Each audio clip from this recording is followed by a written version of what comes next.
Hi everyone, welcome to our Sindhya channel. From today we are going to see lockdown special spoken English course for 7 days. Okay, today this is the first class, day 1. Let us go. In the first class, what we are going to see means simple conversational situations. During conversation, how we can make the sentence, how we can make questions and replies. Okay. So far, one request I am asking to all of you. So far, you didn't subscribe for this channel means please subscribe and keep supporting for this channel. Now, let's go to class.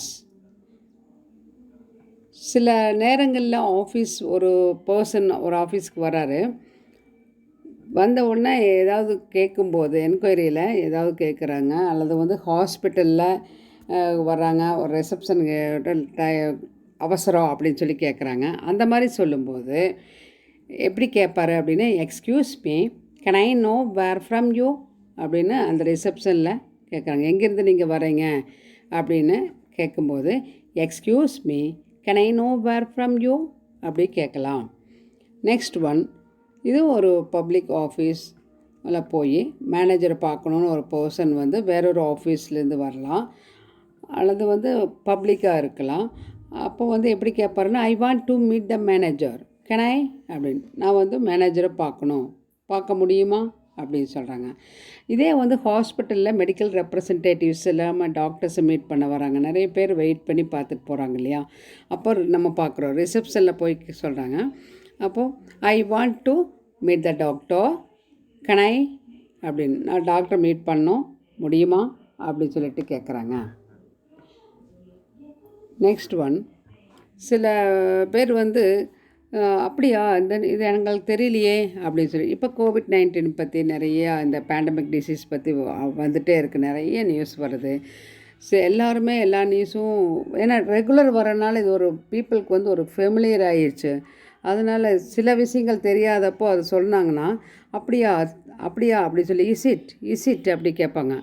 அப்போது opposite person சொல்கிறாரு, did you watch the news, நீ news பார்க்கலையா, it was announced, இது announce பண்ணியாச்சு அப்படின்னு சொல்கிறாங்க இல்லையா.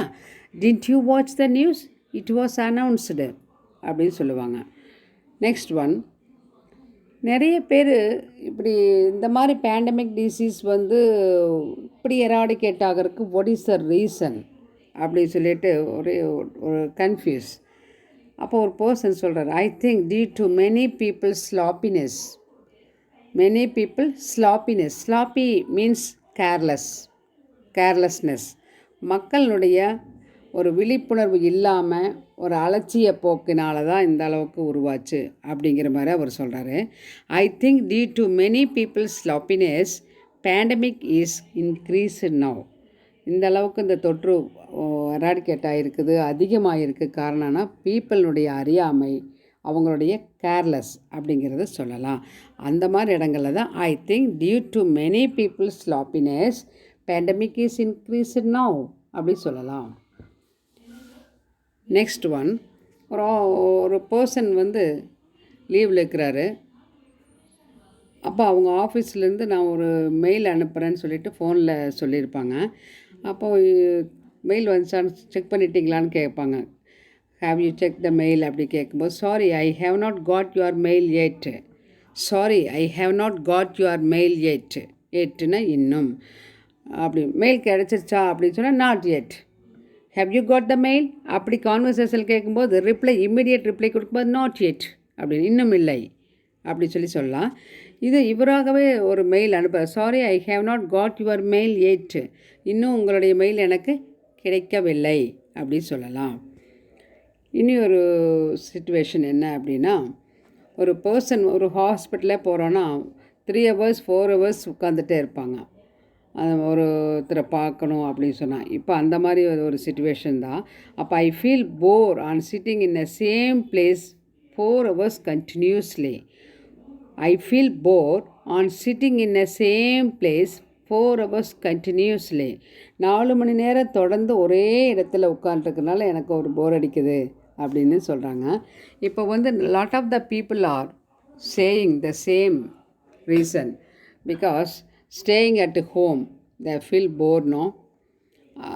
தொடர்ந்து வீட்டிலையே இருந்துட்டு ஒரு ஆஃபீஸ் கோயர்ஸ் எல்லாமே போவாங்க வருவாங்க, ஒரு relaxation, schools, colleges, every thing, எல்லா இடங்களுக்குமே போகும்போது ஷாப்பிங் கூட ஹவுஸ் ஒய்ஃப்ஸ் போக முடியல அப்படின்னா ஆல் த பீப்புள் ஃபீல் போர்னோ. இருந்தாலும் அவங்க இப்போ வந்து போர் அப்படின்னு சொல்கிறதில்ல. Because of awareness, because they want to, everybody want to keep their health. Yes, அதனால் ஒரு அவேர்னஸாக இருக்காங்க அப்படி சொல்லலாம். நெக்ஸ்ட், ஒரு பப்ளிக் ஆஃபீஸ் போகிறோம் அப்படின்னா ஒரு சர்டிஃபிகேட் வாங்க, which community do you belong to, நீங்கள் எந்த கம்யூனிட்டி அப்படி சொல்லிட்டு கேட்குறாங்க. அதே வந்து ஒரு அலையன்ஸ் நம்ம வந்து ரெஜிஸ்டர் பண்ண போகிறோம் மேட்ரிமோனியல் ஆஃபீஸ்க்கு, அந்த இடங்கள்லாமும் கேட்பாங்க, which community to you belong to, எந்த இனத்தை நீங்கள் சார்ந்தவர்கள் அப்படின்னு சொல்லிட்டு கேட்பாங்க. நெக்ஸ்ட் ஒன், சில பேர் வந்து எந்த மேட்ரு நம்ம ஸ்டார்ட் பண்ணாலும் அந்த மேட்ரை பற்றி ஃபுல்லாக நம்ம ஸ்டார்ட் பண்ண உடனே அவங்க every thing they will say about that. அந்த அளவுக்கு வந்து ரொம்ப ஷார்ப்பாக இருப்பாங்க. பிகாஸ் அவர் சொல்கிறார், எப்படி how it is possible, you know everything அப்படின்னா, I read newspaper daily and hence the current events are known to me அப்படின்னு. டெய்லி நான் நியூஸ் பேப்பர் படிக்கிறேன், அதனால் டெய்லி வரக்கூடிய ஈவெண்ட்டு, சம்பவங்கள், இன்சிடென்ட்ஸ், நிகழ்ச்சிகள் எல்லாமே எனக்கு தெரிஞ்சிருக்குது அப்படின்னு சொல்கிறாரு. அது வந்து ஒரு ரீசன் சொல்கிறாரு. எப்படி உங்களுக்கு தெரியும், how do you know the current event அப்படின்னு சொன்ன கேட்டால், I read newspaper daily and ஹென்ஸ்னால் ஆகையால், அதில் ஆகையால் the current events are known to me, எனக்கு இந்த கரண்ட் ஈவெண்ட்ஸ் வந்து எனக்கு தெரிஞ்சிருக்குது அப்படின்னு சொல்கிறாரு. நெக்ஸ்ட் வந்து ஒரு பர்சன் ஹாஸ்பிட்டல் அட்மிட் ஆகி அவருக்கு வந்து ஒரு ரொம்ப நர்வஸ் ஆகிடுவார், ஃபியரிங், ஒரு ஷேக் ஆகும் கைகள் எல்லாம், பேச முடியாமல் இருப்பாங்க, ஒரு மாதிரி உதறல் மாதிரி. Because why you do like this way, don't fear அப்படி சொல்லும்போது, this is the first time I am admitted in the hospital, this is the first time I am admitted in the hospital, so that I get fear, அதனால தான் எனக்கு பயமாக இருக்குது அப்படின்னு. இப்போது nowadays இருக்கக்கூடிய சிச்சுவேஷன், வெளியே போகிறக்கே பீப்புள் பயந்துக்கிறாங்க, ஹாஸ்பிட்டல்னால் இன்னும் ரொம்ப பயம் ஜாஸ்தி இல்லையா. This is the first time I am admitted in the hospital so that I get fear அப்படின்னு அந்த பர்சன் சொல்கிறாரு. ரீசன், இது ரிப்ளை கொடுக்கக்கூடியது, கான்வர்சேஷனில் ரிப்ளை கொடுக்கக்கூடியது. Next one, why did you go there without my knowledge அப்படின்னு ஒரு பேரண்ட்ஸ் கேட்க மாதிரி இருக்கலாம், அல்லது வந்து காலேஜில் லெக்சரர் கேட்கலாம், ஸ்டூடெண்ட்டுக்கிட்ட, ஸ்கூலில் பிரின்ஸிபல் கேட்கலாம், டீச்சர்ஸ் கேட்கலாம். இந்த மாதிரி எல்லா சிச்சுவேஷனுக்கும் இது ஃபேவராக இருக்கும். எந்த மாதிரி கேட்கலாம் அப்படின்னா, ஏன் நீ எனக்கு தெரியாமல் நீ எப்படி அங்கே போகலாம், எனக்கு தெரியாமல் நீ எப்படி என்னுடைய பொருளை எடுக்கலாம் அப்படின்னு சொல்கிறாங்க. ஒரு டீச்சரே வந்து ஒரு ஸ்டூடெண்ட்டை வந்து பீட் பண்ணிட்டாங்க அப்படின்னு சொன்னால் பிரின்ஸிபல் மேம் கேட்பாங்க, why did you do that without my knowledge, என்னுடைய நாலேஜ் இல்லாமல் நீங்கள் எப்படி இந்த மாதிரி செய்யலாம் அப்படி சொல்லி கேட்பாங்க இல்லையா. அந்த மாதிரி இடங்களில் யூஸ் பண்ணலாம். என்னுடைய நாலேஜ் இல்லாமல் அப்படின்னா எனக்கு தெரிவிக்காமல், என்னுடைய நாலேஜுக்கு கொண்டு வராமல், what ever it is you want to bring to my knowledge அப்படி சொல்லுவாங்க. they have the rights to take the decision. yes, why did you go there without my knowledge அப்படின்னு கேட்குறாங்க. ஏன் அங்கே போனேன், எனக்கு தெரியாமல், எனக்கு தெரிவிக்காமல் நீ ஏன் அங்கே போனேன் அப்படின்னு கேட்கலாம். நெக்ஸ்ட் ஒன், நான் இந்த ஒர்க் பண்ணுறேன், அது பண்ணுறேன், இது பண்ணுறேன், சும்மாவே இருக்கனால போர் அடிக்குது அப்படின்னு சொல்லிட்டு பண்ணுவாங்க இல்லையா, சொல்லுவாங்க. இப்போ லாக்டவுனு, சும்மாவே இருக்கிற, I feel bore, so I want to do something அப்படின்னு. Okay, the parents are giving permission, but what kind of permission, do something is useful. எது வேணாலும் பண்ணு, ஏதாவது பண்ணு, ஆனால் எப்படி இருக்கணும், யூஸ்ஃபுல்லாக இருக்கணும். டூ சம்திங் இஸ் யூஸ்ஃபுல் அப்படின்னு. Next one, don't trigger my anger. Trigger அப்படின்னா தூண்டுதல். சில பேர் அவங்களே கோபத்தில் இருப்பாங்க, எச்சா வந்து அவங்கள தூண்டி விடுற மாதிரி சில அப்படி பண்ணாங்க இப்படி பண்ணாங்கன்னு சொல்லும்போது அதாவது ரீகால் பண்ணுவாங்க, அந்த மேட்ரவே ரீகால் பண்ணி பேசும்போது அவங்க சொல்லுவாங்க, டோன்ட் ட்ரிகர் மை ஆங்கர், என்னுடைய கோபத்தை தூண்டாத அப்படி சொல்லுவாங்க இல்லையா, அந்த இடங்களில் யூஸ் பண்ணலாம். Next one, he is normal conversation அது he is sick since Sunday but nobody informed me அப்படின்னு சொல்கிறாங்க. அவருக்கு வந்து எப்போ இருந்து உடம்புக்கு சரியில்லை அப்படின்னு சொல்லி கேட்கும்போது அவருக்கு சண்டேலேருந்து உடம்புக்கு சரியில்லை, ஆனால் யாருமே எனக்கு இன்ஃபார்ம் பண்ணலை அப்படின்னு. உங்களுக்கு தெரியுமா ஹீ இஸ் அட்மிட்டட் இந்த ஹாஸ்பிட்டல் டு யூ நோ அப்படி கேட்குறாங்க. அல்லது he fell sick do you know அப்படின்னா அவருக்கு உடம்பு சரியில்லாம படுத்திருக்காரு உங்களுக்கு தெரியுமா அப்படின்னா சாரி ஐ டோன்ட் நோ அப்படி சொல்லுவாங்க இல்லையா. அந்த இடங்களில் he is sick since Sunday, சண்டேலேருந்து அவருக்கு உடல்நிலை சரியில்லை, உடம்பு சரியில்லாமல் படுத்திருக்காங்க. பட் ஆனால் நோபடி இன்ஃபார்ம்டு மீ, யாருமே எனக்கு தெரிவிக்கவில்லை அப்படின்னு ரிப்ளைஸ் கொடுக்கலாம். நெக்ஸ்ட் ஒன், சில பேர் வந்து ஃபெடப் ஆகி சொல்லுவாங்க, நான் வந்து ரொம்ப ஹார்ட் ஒர்க் பண்ணுறேன் but I can't get any credit அப்படி சொல்லிட்டு ரொம்ப ஃபீல் பண்ணுவாங்க. அந்த மாதிரி இடங்களில் நீ இன்னும் ஹார்ட் ஒர்க் பண்ணணும், நீ பண்ணது சரியில்லை அப்படின்னு நெகட்டிவ் அப்ரோச் கொடுக்காம பாசிட்டிவாக அவங்களுக்கு எப்படி சொல்லணும், going up in life needs effort, முயற்சி பண்ணணும், முயற்சி. கோயிங் அப் இன் லைஃப், வாழ்க்கையில் முன்னேறணும் அப்படின்னு சொல்லி ஒரு எய்ம் வந்துச்சுன்னா கண்டிப்பாக நீட்ஸ் எஃபோர்ட், முயற்சி தேவை. முயற்சி இன்றைக்கி எடுக்கிறோன்னா இன்றைக்கே பெனிஃபிட்ஸ் கிடச்சிடாது யாருக்குமே, எந்த செயலிலுமே முயற்சி பண்ணிகிட்டே இருக்கணும். விடாமுயற்சி, டிட்டர்மினேஷன், மன உறுதி இருக்கணும், எஃபோர்ட் போட்டுகிட்டே இருக்கணும். அப்போ தான் one day definitely we reach our goal. Yeah whatever என்ன ஃபீல்டாக இருந்தாலும் சரி, அது going up in life needs effort. Next one, இது ஒரு பர்சனுக்கு சொல்கிறாங்க, ஏதாவது ஒரு குழந்தை கீழே விழுந்துருச்சு அல்லது வந்து ஒரு பர்சனை வண்டியில் போகும்போது கீழே வந்துட்டாங்க, ஒரு சின்ன ஸ்மால் கிட் வச்சுருப்பாங்க, ஹெல்த் கிட் ஒன்று வண்டியில் எப்போவுமே வச்சுக்கிறது சேஃப் இல்லையா, 2 வீலர் 4 வீலர் எதாக இருந்தாலுமே அந்த மாதிரி வீட்லேயும் வச்சுக்கிறது சேஃப் தான். அப்போ health kit is absolutely necessary with basic medications இல்லையா.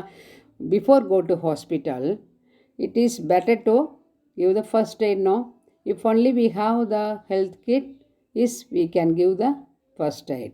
Yeah, அந்த இடங்களில் health kit is absolutely necessary with basic medications அப்படின்னு சொல்லி. எதுக்கு இதெல்லாம் இதெல்லாம் எதுக்கு வச்சுருக்கிறீங்க, ஒய் டு யூ கீப் இல்லை திஸ் அப்படின்னு சொல்லி கேட்டாங்கன்னா அப்போ நம்ம ரிப்ளை கொடுக்கும்போது இந்த சிச்சுவேஷனை கான்வர்சேஷனில் சொல்லலாம்.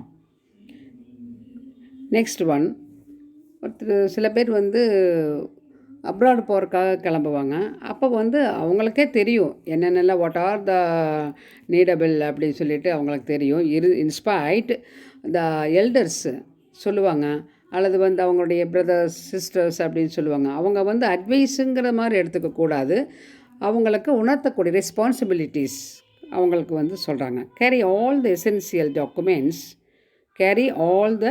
Essential documents like passport, visa, Aadhaar, tickets extra. இது எல்லாமே எடுத்து வச்சுக்கோங்க, எல்லாத்தையும் எடுத்துக்கோ, ப்ரீவியஸ் டேவே பேக் பண்ணிக்கோ, எடுத்து வச்சுக்கோ அப்படிங்கிறது. This is better. We should not get angry. நம்ம எனக்கு தெரியாதா நீங்கள் என்ன சொல்கிறது அப்படிலாம் கேட்கக்கூடாது. However it is they are saying good for us. Yeah, அதனால் வி ஷுட் டேக் தயர் அட்வைஸை எடுக்கணும். ஒரு ரெஸ்பான்சிபிலிட்டிக்காக அவங்க சொல்கிறாங்க. அந்த இடங்களில் இது சொல்லலாம். இந்த அப்போ அவங்க நான் ஒன்று உங்ககிட்ட ஒன்று சொல்லணும் கேட்குறீங்களா அப்படின்னு சொல்லுவாங்க. அப்போது I want to say something to you அப்படின்னு சொல்லி, can you hear, yeah yes say அப்படின்னு சொல்லும்போது அவங்க carry all the essential documents like passport, visa, Aadhaar, tickets extra அப்படிங்கிற மாதிரி சொல்லும்போது ஓகே தேங்க்யூ ஐ டூ அப்படின்னு சொல்லலாம். Do you like this video means class, very first class, yeah? If you like means please give your like and share to your friends. Okay. Thank you for watching.